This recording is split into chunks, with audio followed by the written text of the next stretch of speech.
Hello, আসসালামু আলাইকুম everyone. সবাই কেমন আছেন?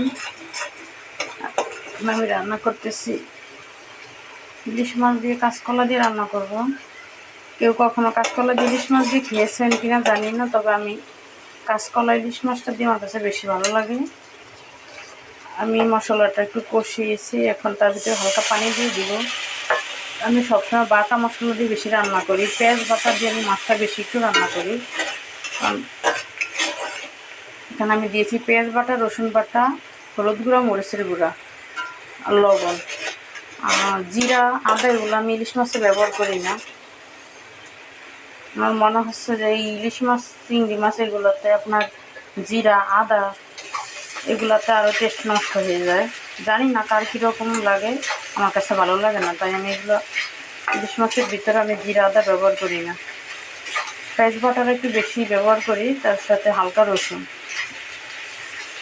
বাটা মশলা দিয়েছি, মশলাটা প্রায় কষানো হয়ে গেছে।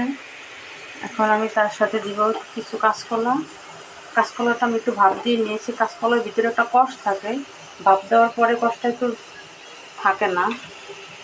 তার সাথে আমি নিয়েছি ইলিশ মাছটা ভেজে নিয়েছি।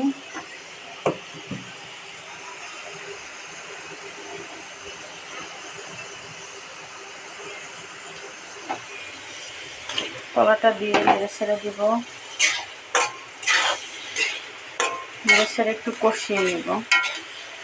কলাটা আমি আগে সিদ্ধ করে একটু ভাপ দিয়ে নিয়েছি, তো যার জন্য আমার তো সময় লাগবে না কষানোর জন্য। হালকা একটু কষিয়ে মাছটা দিয়ে আমি পানি দিয়ে দেব।